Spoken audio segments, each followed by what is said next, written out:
I'm Katrina, this is Tare, and today I am sharing with you some lessons learned over the past 11 years building a food forest. So if you're not familiar with the channel, I just posted a garden tour. Go ahead and watch that one first. I'll put a link up here.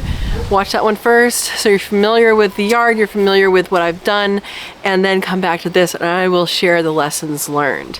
So, lessons learned. I moved here in 2013. It's now 2024, and this whole area, this whole yard was not food. The only thing food related here was the Meyer lemon tree in the corner of the yard. That was the only thing food related on the property.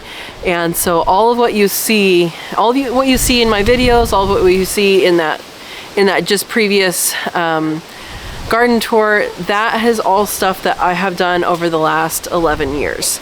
And 11 years sounds like a long time. Most of these plants were planted within the first year or the first 2 years. So it was my goal to have what I knew at the time edible landscaping. So edible landscaping was my goal. I did not know the term food forest yet. I did not realize that all the intricacies that can go on around that, all the different layers. You know, you have the fungal, the roots, the ground cover, fungal roots, ground cover, shrub, understory, overstory, and vines. That's 7. Did I get it right? Let me know if I got them all right.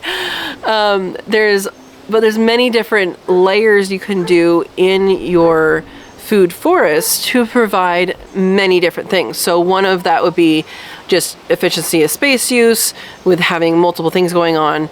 Another thing would be efficiency with water. So you know you're only watering in this one area, that area, whatever, if you're watering. Another thing would be to increase the pollination of an area. So if you're bringing in pollinators in closer to your fruiting flowers. Another one would be if you are taking, another one would be if you are increasing a relationship there. So if you're companion planting, which I knew a little bit about, or if you are, let's say, having a relationship where you have an understory that's shading roots and cooling the ground so that other things can grow, or moisture saving capacities. You know, there's multiple reasons why you would build that. Another thing would be to have a dynamic accumulator or a nitrogen fixer where you either accumulate the nutrients from the ground, it goes into the plants and it dies and re-nutrifies the soil, or you can chop and drop it. Or in case of a nitrogen fixing plant, the nitrogen fixer brings nitrogen out of the air and puts it into the ground. So there's multiple relationships that I did not have a full understanding of. I mean, who has a full understanding right now, right? I mean, we're all learning. This is the thing. We are all learning and we continue to learn. So in any case, I did not have a full understanding of kind of those types of relationships. The fungal network I really was not thinking of at that time. I now know much more about it now. And these are things that are really important in your design of a food forest. Now, with my goal of having edible landscaping, that really is different than an actual food forest. So edible landscaping means landscaping you can eat. A food forest really does take on that dynamic relationship between the different plants and even animals and so the substrate, the fungal network, all of that comes into play and is a more complete, it suggests a more complete system. And in some cases, those food forests people produce can, once the plants gets established, can live without human input. And so that is what's a really, really neat thing to have. People have food forests that they maintain and they trim and they prune and all that. And then people have food forests that literally is a food forest. You go in, what lives, lives, what dies, dies, and what volunteers, volunteers. Now, you guys have seen lots of videos about how much I love volunteering plants. And so that's a component that I absolutely love about a food forest. So I would say officially what I have here is edible landscaping / food forest. Like, it's kind of in the middle. And I would love, love, love to do a food forest someday, a true one. And so these are some lessons that I have come up with, that I've learned about growing things in general, and about growing abundance in a smaller space, that can be taken either for you in your space, you in your urban homestead. This lot is 7,000 square feet. That includes the house, the screen and porch, the pergola, and the garage and the alleyway. So and the animal enclosures. So this really truly is a small space, and you can do a lot. As I mentioned in the earlier video, I have over 40 fruit trees in production, and with those that are not producing yet included, it's over 50. So you can grow a lot of food on a very small pot of land. All right, so some of these lessons, what are they? Number one, I know the joy of grafting a tree and being successful and going, oh my gosh, this is so awesome. Let's graft. Let's put things on this tree. And lots of people do these trees and do like the Frankenstein trees where you put lots of different things on them. I actually never got to that point where I was putting a lot of things on one tree because of an experience that I had. Hi, little Tohi. Because of an experience that I had, which was in the front yard, the multi-graft tree. Some multi-graft trees do wonderfully, like the multi-graft cherry tree I have no issues with. But there is a multi-graft tree, or was a multi-graft tree. Now it's a bigraft? I don't know what you call it. Used to have 5 different types on it. And when I bought it that way, and it was called a fruit salad tree. That was what it was marketed as, cute name. And it had Santa Rosa plum, which is still there, an apricot, I don't remember if it was Blenheim or Moore Park, but one of those, which is still there. And then I think 2 peaches and a nectarine. The 2 peaches and a nectarine are no longer there. They died. Literally what it is now is an apricot tree with a little branch of Santa Rosa plum. The reason for that is the variety of apricot. And in my brain, this is all apricots. It may not be all apricots. The apricot that's on there is such a vigorous grower. It just takes all the energy, and then the other ones die. When you have a multi-graft tree, you have to be very careful about maintaining those grafts and maintaining the growth on those grafts, so that you don't have a tree that is like this or leaning or whatever. So it's more healthy. Now the tree that's out front, it does lean because that one took over. So for those purposes, I have not made a multi-graft tree. I don't really need a multi-graft tree. I have enough space, ironically, to have individual trees. And so that's a personal preference. I totally could do it if I wanted to. I don't have that want. Now, would I graft a tree as a particular variety? Absolutely. Absolutely. I have done that too. But putting multiple things in one area doesn't really work for me. And so that's one of my lessons, is that I would not buy a multi-grafted fruit tree. Exception to that would be like if you needed a pollinator. So the multi-grafted fruit tree that I have in the front, that is a cherry tree, has pollinator varieties for my other varieties. And that's the reason why they do that, is to put the pollinator on there. That way you don't need a whole tree for a pollinator. So I think that's okay. But understanding how vigorous things are when you graft them, I think is very important, and I don't currently even have a full understanding of that. I think that's something that is variety by variety, and would be excellent questions to ask people who know, people who know better. Maybe someone who runs a nursery. How vigorous is this tree? Okay, well, how vigorous is this stick that I have as a scion to put on there? Am I always going to be fighting the rootstock? Is this a slow growing one and this is a fast growing one? So that's something that I would think harder about with a multi-graft tree if I were to ever do a multi-graft tree. Personally, I think it's better to plant separate trees and have them be separate varieties, and it's fine. And if you want to change one variety, you can cut it and change the variety. Or make it an experiment and know that it's an experiment and don't rely on that tree. So that's number one for me. I don't know if it's number one. It's the first thing I'm talking about here. And I guess my reasoning is the background of that one tree in particular. So it might not be the best background, but for me, that is something that I'm not going to be doing going forward. Another thing is the boxes in the front that I have are wood.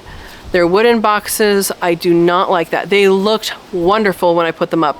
They were rough sawn redwood.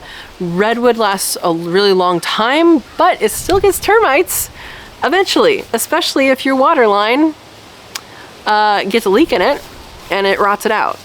Yeah, redwood does rot. It does not rot quickly, but it does. So what I've done in the back here is I've used some urbanite, yeah. I've used some urbanite, and that was something that I jackhammered up from the park strip to make my beds, like tomatoes and squashes and stuff. That's kind of what I would do moving forward for anything raised.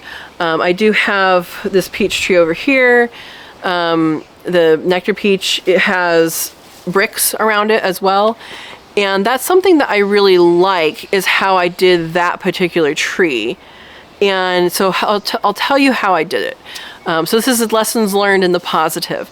So in my area, we have clay soil. We have a really, really high clay soil. In fact, in the corner, when I dug, there's clay that I swear you can make a pot out of, like just a little chunk. When you have clay soil, that is both good and bad. It's good because it retains moisture and it holds on to nutrients. It's bad because it retains moisture and can retain too much moisture and kill your tree. So there's good things and bad things about clay. And so what I did with this tree in particular, it was kind of a lazy man's way of doing it, but it works. And it's a very healthy tree, and it's awesome. So what I did is I kind of dug a very shallow hole for, it came in a pot. This was on the Ugly Plant sale, so it was, a year older than what it was supposed to be sold, which is great. And, the pot was probably like that big. And so I dug a hole for, took it out of the pot, dug a hole for it, kind of loosened up the roots. And then what I did is, in clay soil, if you're digging like this, right, you're making a hole like this. Okay, you're down here, but whatever. You're making a hole like this. What you're actually doing is you're taking the clay and you're smoothing it. And that shovel motion of going down and up, that actually is smoothing just like you would smooth like if you're doing pottery. So what you're encouraged to do is to, once you get your hole, stab it with the shovel several times so that creates fissures into the clay so the water can go through, the roots can go through, and it doesn't create the barrier that you built up when you're shoveling. So that was something that I did know at that time, and I did actually do for that plant. Now, I dug a smaller hole, kind of mixed it with some raised bed mix, and into the hole, set that plant into the hole. Now there's probably like that much, above the hole, on the ground level. And what I did is I built up so that the bed was above the ground. and I built up to the level of the pot, where the pot used to be. And the reason why I did this is because I believe at that point I had just lost a Fremontonia, which is a native plant here, and it was in the corner of the yard where the raviary is now. I had lost that to root rot, and so that was in my mind as root rot, and again the clay soil holding moisture and all that. So what I did is I attempted to alleviate the stress of that potential by basically giving this tree snorkels. So it has good, nice soil that it can have the roots in and breathe really in that soil. And then it can send deeper roots down into the clay and get all the nutrients in the water and all of that. So that is another thing that I would replicate. And then wood chips, the importance of wood chips is so high for my area. Now for a really wet area, it might be different, it might not be different, but wood chips are like a sponge. They hold moisture. And if you need to hold moisture, or if you need to have extra nutrition in your soil, wood chips break down pretty quickly, and they're a mulch, which protects the soil, and it also protects the tree roots. It's an insulator, and then it also holds water. But then the bottom part of that is breaking down into compost, and you can either mine that compost up and use it in your beds, or continue to add on the wood chips. And to me, that is such an important part of this system, because even though that tree is in a bed, these trees behind me are in a mound. Again, the same idea, giving it a snorkel up and above the actual soil level. Even though that's happening, the roots are coming out into the walkways, and they're seeking out that high nutrition, and you can compost in your walkways. And I think that should be done more in more systems, because when you go out into the forest, hardly ever do you see soil.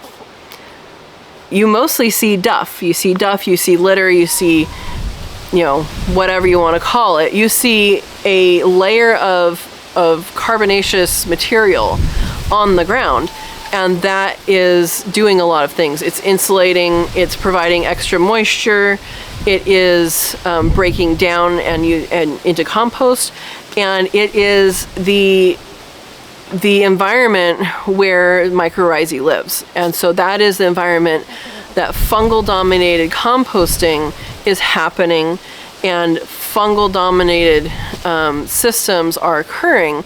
And for your trees, for your fruit trees, they need a fungal dominated system. Now for your vegetables and stuff like that, that is more bacterial dominated. For your trees, it's more fungal dominated. So having that fungal dominated network is really, really important. So that's one thing that I actually brought them in mostly honestly, to get rid of the mud.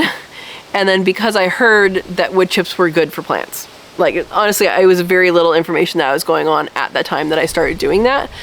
Totally helped in the mud. So what else? You can change things. That's another thing that everybody knows it, but you don't actually learn it, right? You can change things. And if you want to change things, you can. If you don't want to change things, you don't have to. If someone says, oh, that isn't working, and you're like, well, I like it. Guess what? You don't have to change it. And with the environment around here, I really, really think moving things in the right season is important. And you can move things in the wrong season, but sometimes they will die. So I had a Cadota fig. I was going to move it. I moved it not in winter, when it still had leaves, and it ended up dying on me. And I had that Cadota fig for several years before I moved it, and I felt ridiculous for moving it. And so if you know that you can move things, if you choose to move things, try, can't always be done, try to move it in the right season. So I hope that makes sense. All right, as far as upkeep goes, berry bushes do need to be maintained. This last year I didn't maintain them, and it's a bramble now. That happened one other year, and it was a bramble then, and it does just kind of get out of control, and so that's one thing, that's a goal to do better on. So I love using cattle panels for them, and cattle panels work wonderfully well for your berry bushes, your blackberries. I'm assuming they would work for raspberries and all that too. But I love that because you can just weave them. You don't have to like pin them to different places or tie them, because the cattle panel will weave them. Cattle panels in general I really like, but for berries of that nature, I really do like growing with the cattle panels. What else can I tell you guys?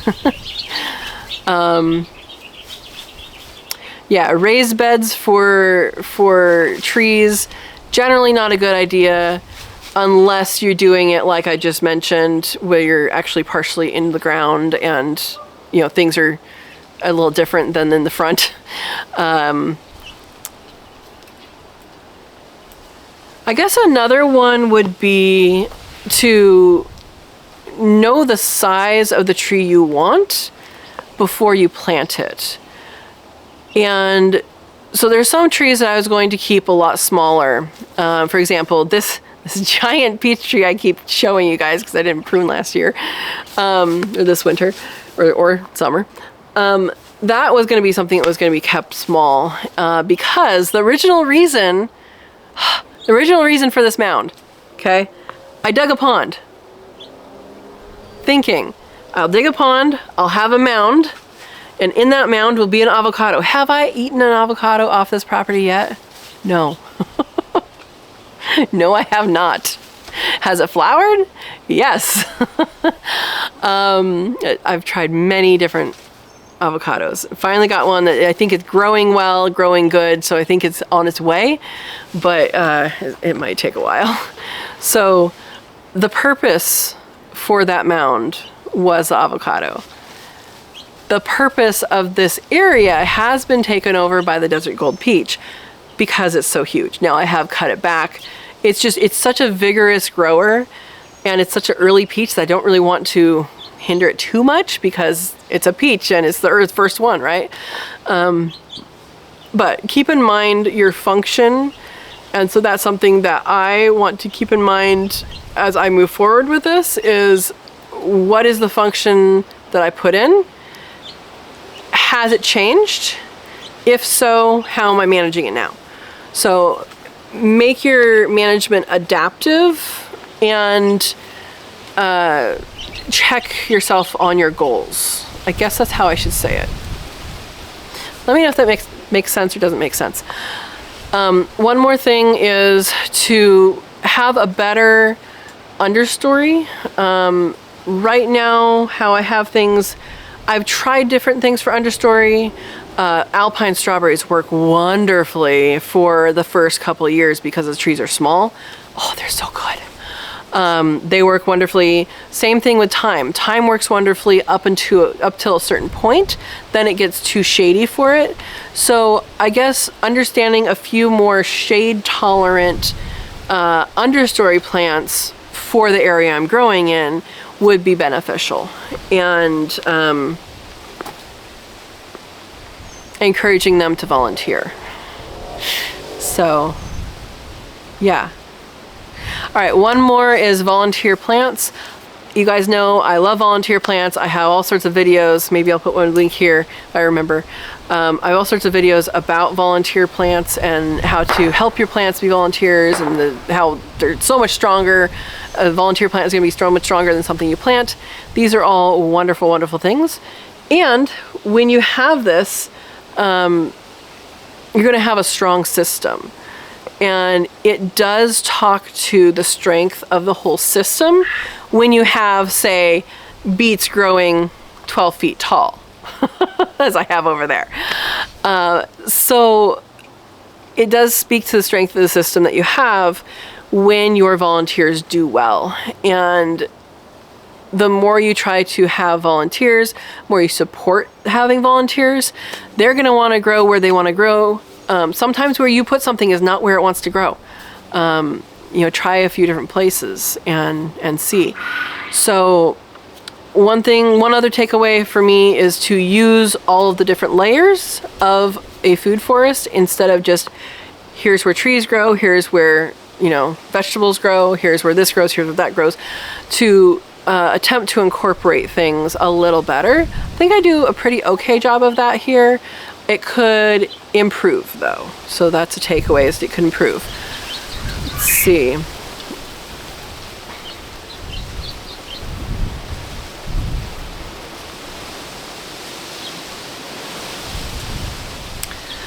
I do like having a water feature in the garden. Now my water feature here is right behind me. It's the pond, and it has really no, I'm not growing fish to eat, although there are fish in there, but I'm not growing them to eat. I don't particularly like to eat fish, but I could grow fish to eat to sell to people or to give away or whatever, if I wanted to. It would be an interesting exercise to make the water feature something that cycles through and feeds the plants with the fish poo and all of that. So that would be an interesting exercise to go through, or thought exercise, or kind of thinking about design changes and all of that. Speaking of watering, one thing I absolutely encourage you to do is to do an automatic watering system. If you have automatic water, you win. You automatically win. Okay, some things will still die, but you will win because watering takes so long. Watering is very good. They say the best thing for your garden is your shadow. And I've heard that so many times, and I agree to a point. Water is pretty important though. And so watering is a really important thing. And if you have it on automatic system, then it's gonna survive. Things are gonna do well for you. There's certain things that you want to hand water, some little seedlings, or maybe this one needs more water or less water, whatever. And so I really like having the drip system in that I do. And there are many different types of drip systems out there, so I don't think it really matters what kind, as long as it's watering fully. So I have one system that is on the trees and one system that is on the garden beds, and for those they come on at different times. They have different watering schedules and all of that, but it all is automatic. The one change I would do if I started over, I'm not going to do it now because the irrigation's already in. It would take a lot of work to do. But if I were to do the irrigation over again, I would have, number one, I would have shutoffs to each bed. And instead of going through a bed and back down and all this, and I had it all planned out, right? I can turn on and off water to a bed. And so that would be more important, like if you are growing garlic, or, well, I don't grow onions, but if you're growing onions or garlic, they actually like to have no water for a little bit at the end when they're drying, and then that kind of signals the plant to go into the bulb form, and you pull them up and you dry them. And so that would be one, is to have additional shutoffs at each point. There would be shutoffs. And then the other thing would be, I know the automatic systems that are out there have gotten better technologically, and so putting a better system like, hey, automatically, if it rains, maybe don't water this bed or don't water that bed,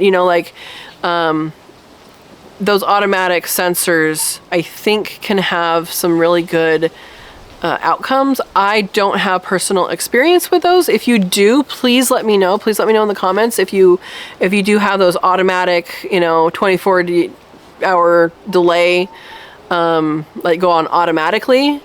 when it rains, let me know, because I am really curious what systems are out there for that. Because I know I've left it on in the rain. Oops. And then I've turned it off and forgotten to turn it back on after the rain. Whoops. So there's these things, right, that that we learn. So automatic water is awesome, and I would do it slightly differently if I were to do it over again. I would also incorporate gray water into the system. So right now in my house, everything goes down the drain, goes to the sewer. And I was going to at one point change that, and I haven't yet. Probably won't happen. But if you use that gray water in your fruit trees, then that will be completely fine. You just have to know what not to put down the drain. And it'll work out. So I think that might be it. If I figure out more, there'll be a part 2. Oh, one more thing is to have pollinator plants mixed in. So I do have pollinator garden in the front, and then I do have plants around here, like the sages and the poppies and the, well, now mint, that do flower and do attract pollinators. And I think having that mosaic and not just a monoculture type situation allows more things to get pollinated. It brings more pollinators in, and everything gets pollinated. And I think it's a happier system, if that makes sense. So anyway, I hope you enjoyed this video. I hope it gives you a little bit of insight from my 11 years of experience doing this. And again, the first year most of it was in. Yeah, 11 years of experience doing this is quite a bit, and I feel like I know what I'm doing, and I feel like I don't know what I'm doing. So you know what you're doing in your own backyard. You are your own expert in your own backyard. If you haven't planted anything yet, you will become your own expert for your own backyard. And your experiences may be the same, it may be different than even your neighbor. And what you do with your soil and what you do with your trees and trimming and pruning or not, the varieties you choose, those are all going to be your own experiences. One other thing, so a lot of the fruit trees that I have, I did not plan this, but it works, is to have seasonal variability. So like the 3 peaches in the backyard, we have the Desert Gold, which comes first, it's super early, then the Bonita peach will go, and then the Nectar peach will go. And sometimes these two swap, but it's a continuum, and so you have peaches longer. And I think when you have that system set up, you can have smaller trees, because you're gonna have peaches longer, and you're gonna not have to eat all of them right now. Because you're going to eat throughout. You can have smaller trees, you can trim them down, or you can have larger harvests and go that route too. So yeah, hopefully I got to everything. If I didn't, we'll make a part 2. All right, thank you for watching. I hope you enjoyed this video, and if you did not watch the garden tour that I just did, watch that. I had a link at the very beginning, and I'll probably put it on the card at the end. And so hit the like if you liked the video. I hope you liked it. I hope you enjoyed it. And subscribe if you haven't subscribed. And share this around. So I don't have a permaculture, certificate or a, certain schooling in this or that. I'm part of the California Rare Fruit Growers. I've gone to talks. I've talked to people who are very experienced. And I really do feel everybody is their own expert. Everybody has their own experiences. Now, there's going to be some people that have done a whole lot more than you, a whole lot more than me, for sure. And those people's advice might have a little more weight than, say, my advice, or somebody who's just starting out. Someone who does it professionally, they might have a few tricks, a few yeses and nos.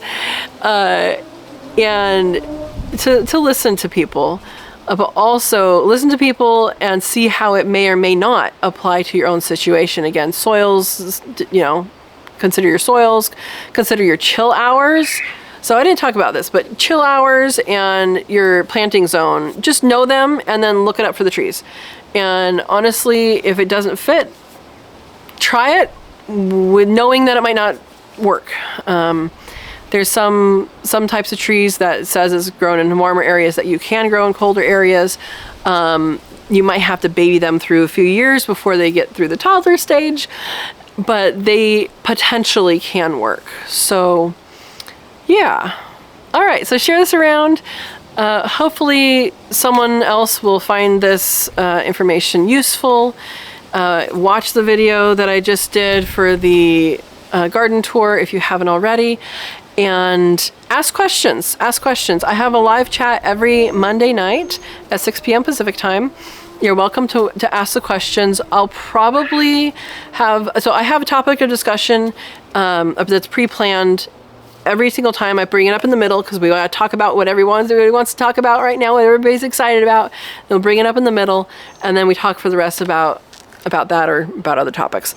And so I think what I'll do is the Monday following this video, the topic is going to be all about questions about food forests and maintenance and stuff like that, because I think it's a really good opportunity to learn my experiences and then also for me to learn your experiences as well. So I think that's important to share and reciprocate.